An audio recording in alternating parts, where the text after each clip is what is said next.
How is everyone doing today? It is July 30th of 2024 and we have another excellent tomato to show you.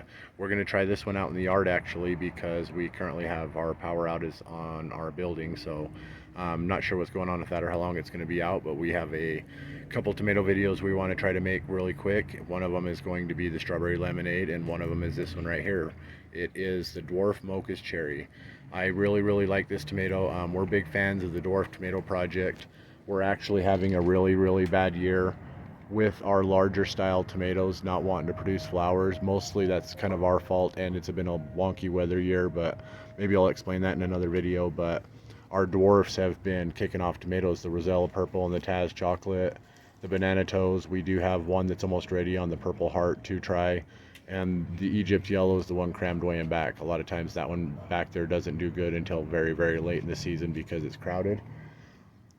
Then we have our strawberry lemonade, but if you look at this tomato right here, Angel just pulled those right off of there.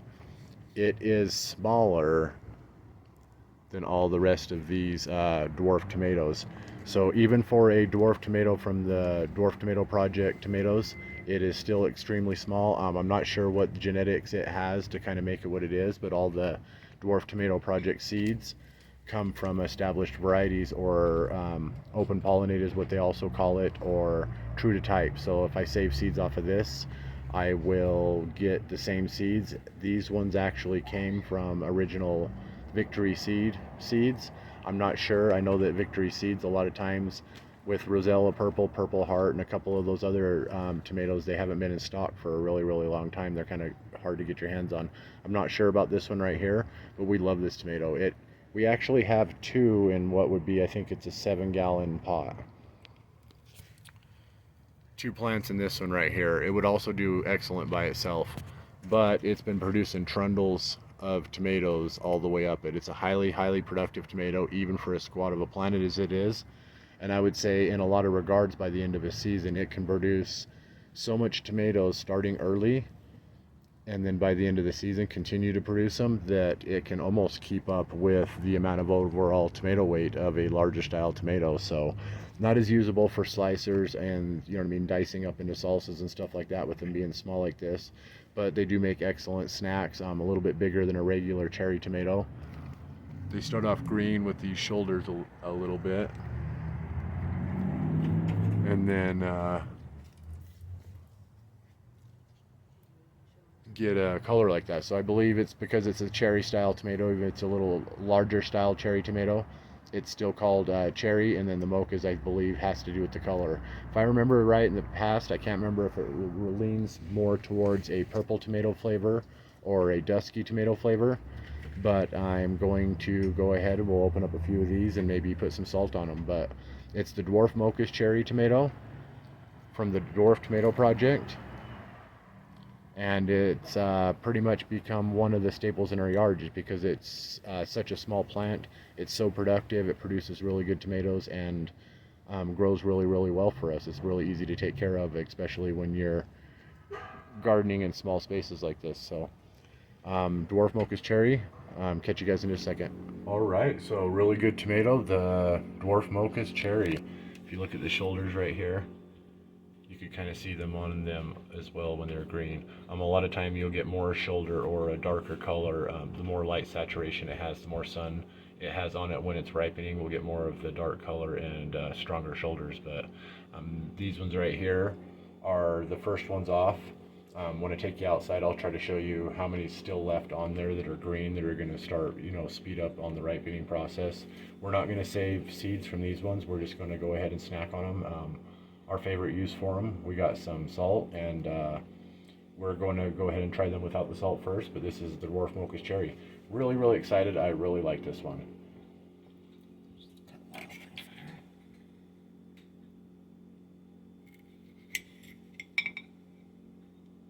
Super juicy. It does look good, huh? Not really meaty, but it's almost like a juice pocket.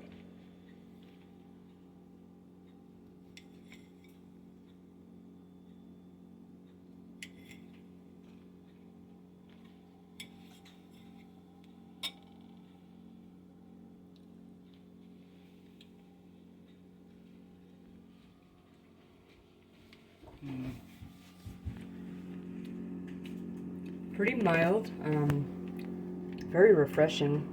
It has a little bit of a smoky flavor to it. Not super acidic. It's a good tomato. I love snacking on these. They're very refreshing. So like if you feel thirsty and you eat one of these, you don't feel thirsty anymore because that's how refreshing they are. Yeah.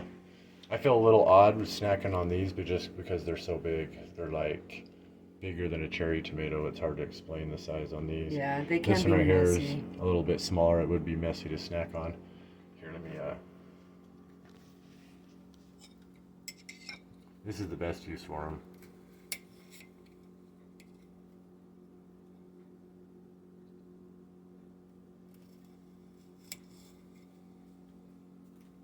You want a piece, kiddo? Small piece. Kiddo's gonna try a piece. Small piece. Just because I just had like an entire half a watermelon and I don't want to throw up. So it's like Don't mangle it, you gotta slice. I actually like that a lot. Do you want to eat the rest of that piece? I can tell what you mean when I say a smoky flavor.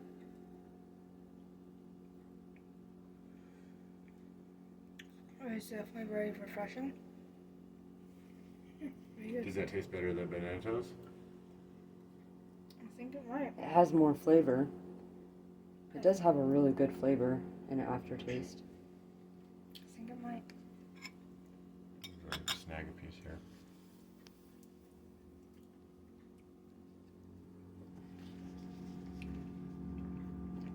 Yeah, I really like this tomato.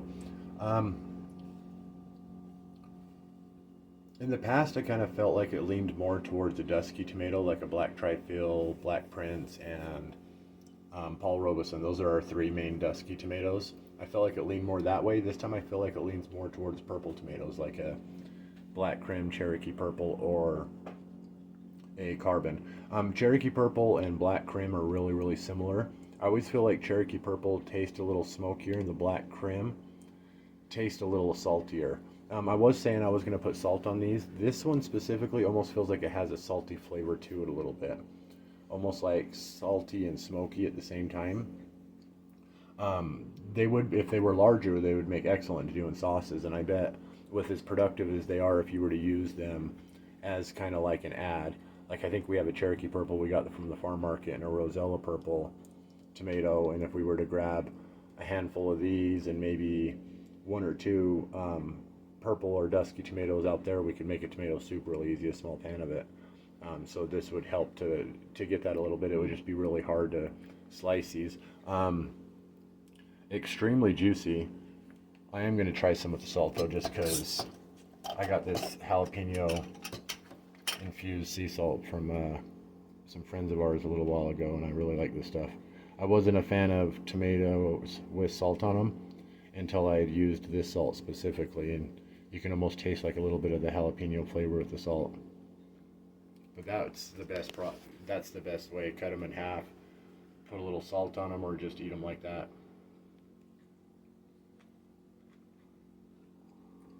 That one was a little underdone, but You want to try one like that? I'm not gonna have a big piece. I have half a piece of it. Unless it's gonna small. so slice this.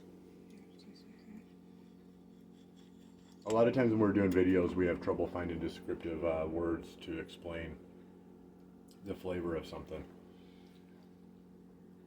This is a pretty good tomato. As far as its production and as far as its growth, the plant, as far as our favorite cherry tomatoes, it's got to be within the top 5 just because of that alone, of You like that? how easy it is to grow and how productive the plant can be. And the tomatoes are really, really good. They're almost like little juice packs, though. They might be a little bit harder to snack on because of their little bit larger size, but they're super, super productive out there. With that many, like, as it can produce, you could, grow a plant or two, get a whole bunch of these at once, and then cut them all in half, and then do this to a whole plate. So you could just, like, serve salted tomatoes on a plate like that. This is my favorite use to use for them, even though this one feels like it was already salty, so the salt feels a little bit like overkill in a sense. But Very, very good tomato, good flavor, refreshing.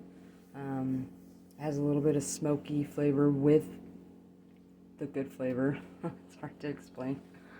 Horrible at explaining flavors. But overall, really good snacking tomato, and I would recommend giving it a shot if you haven't. when just in perspective a little bit, me and Angel, we have lots of conversations about our favorite tomatoes, what we're excited for each year. Every week, it seems like we're having a conversation about things like this. Very, very early in the season, when we were just starting seeds, we were talking about our favorite dwarf tomatoes to have out in the yard, the ones we were wanting to kind of put at the forefront to make sure that they got out there.